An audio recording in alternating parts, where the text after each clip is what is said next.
ನಮಸ್ಕಾರ ಸ್ನೇಹಿತರೆ. ಇವತ್ತಿನ ಜಯಲಲಿತಾ ಸಂಚಿಕೆಯಲ್ಲಿ ಶುರುವಿನಲ್ಲಿ ಜಯಲಲಿತಾಗೆ ತುಂಬ ಬೈತಾ ಇರ್ತಾನೆ. ನೀನಂದರೆ ನನಗೆ ಇಷ್ಟ ಇಲ್ಲ, ನಾನು ಯಾವತ್ತೂ ನೀನು ಪ್ರೀತಿ ಮಾಡಿಲ್ಲ, ಮಾಡೋದಿಲ್ಲ ಅಂತ ಹೇಳ್ತಾ ಇರ್ತಾನೆ. ಲಲಿತಾ ಕುಸಿದು ಬಿದ್ದೋಗ್ತಾಳೆ.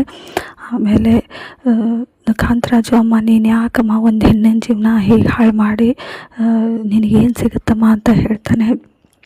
ನನಗೆ ನೆಮ್ಮದಿ ಸಿಗುತ್ತೆ ಅಂತ ಅವರಮ್ಮ ಹೇಳ್ತಾಳೆ. ಅಲ್ಲಿಗೆ ಜೈ ಇದ್ದವನು, ಸಾಧ್ಯ ಆದರೆ ನನ್ನ ಕ್ಷಮಿಸ್ಬಿಡು, ನಮ್ಮಪ್ಪ ಆಡಿದ್ದ ರಾಜಕೀಯ ಆಟಕ್ಕೆ ನಮ್ಮಿಬ್ಬರ ಜೀವನ ಬಲಿಯಾಗಿದೆ, ನೀನು ಯಾವತ್ತೂ ನನಗಿಷ್ಟ ಆಗಿಲ್ಲ, ಆಗೋದು ಇಲ್ಲ, ಈ ಮದುವೆ ಒತ್ತಾಯದಿಂದ ಆಗಿದ್ದು ಅಂತ ಹೇಳಿ ಹೊರಟೋಗ್ತಾನೆ.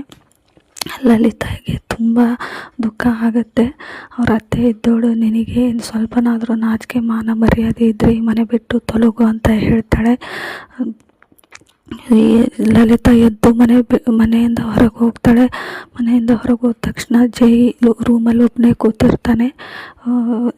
ಜೈಗೆ ಲಲಿತಾ ಜೊತೆ ಕಳೆದಂಥ ಸುಂದರ ಕ್ಷಣಗಳ ನೆನಪಾಗುತ್ತೆ.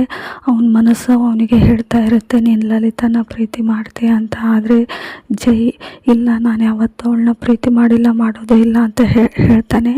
ಅದಕ್ಕೆ ಅವನ ಆತ್ಮ, ಹಾಗಿದ್ರೆ ನಿಮ್ಮಪ್ಪ ಹೇಳಿದ್ದು ಬರೀ ಅವಳನ್ನ ಆಫೀಸಿಗೆ ಬಿಡು ಅಂತ, ಆದರೆ ನೀನು ಅವಳಿಗೆ ಟೀ ಕುಡಿಸಿದ್ಯಾಕೆ, ಎಳ್ನೀರು ಕುಡಿಸಿದ್ಯಾಕೆ, ಅವಳ ಜೊತೆ ಕಾಡಲ್ಲಿ ಅಳೆದಿದ್ದು ಯಾಕೆ, ಇದಕ್ಕೆಲ್ಲ ಏನಂತಾರೆ ಅಂತ ಹೇಳಿದರೆ ಅದು ನನ್ನ ಜವಾಬ್ದಾರಿ ಅಷ್ಟೇ ಅಂತ ಜೈ ಹೇಳ್ತಾನೆ.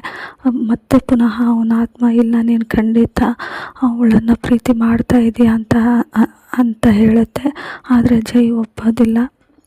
ಈ ಕಡೆ ರೂಮಿಗೆ ಬರ್ತಾಳೆ ಲಲಿತಾ. ತುಂಬ ದುಃಖದಲ್ಲಿ ಜೈ ಅಂದಂಥ ಮಾತುಗಳನ್ನು ನೆನಪು ಮಾಡಿಕೊಂಡು ದುಃಖ ಪಡ್ತಾ ಇರ್ತಾಳೆ. ಕೋಪದಲ್ಲಿ ಅವಳ ಒಡವೆಗಳನ್ನೆಲ್ಲ ಕಿತ್ತು ಹಾಕ್ತಾಳೆ. ಅವಳ ಮೈಮೇಲಿದ್ದಂಥವನ್ನ, ಆ ಕೋಪಕ್ಕೆ ತನ್ನ ಕಾಲಲ್ಲಿದ್ದಂಥ ಕಾಲುಂಗುರ ಕೂಡ ಕಿತ್ತು ಎಸಿತಾಳೆ. ದೊರೆ, ನಿಮಗೆ ನನ್ನ ಪ್ರೀತಿ ಪಡೆಯೋ ಯೋಗ್ಯತೆ ಇಲ್ಲ ಅಂತ ಹೇಳ್ತಾ ಇರ್ತಾಳೆ. ಅವರ ಸುಬ್ಬಣ್ಣ ಹೇಳಿದಂಥ ಮಾತುಗಳನ್ನೆಲ್ಲ ನೆನಪು ಮಾಡ್ಕೊತಾಳೆ. ಕೋಪಕ್ಕೆ, ದೊರೆನೇ ನನ್ನ ಪಾಲಿಗಿಲ್ಲ ಅಂದಮೇಲೆ ನಾನು ಬದುಕಿದ್ದು ಏನು ಪ್ರಯೋಜನ, ಈ ಜನ್ಮಕ್ಕಿಷ್ಟು ಸಾಕು ಅಂತ ದುಡುಕಿ ನಿರ್ಧಾರ ತಗೋತಾ ಇರ್ತಾಳೆ. ಇಲ್ಲಿಗೆ ಇವತ್ತಿನ ಸಂಚಿಕೆ ಮುಕ್ತಾಯವಾಗಿದೆ. Thank you for watching.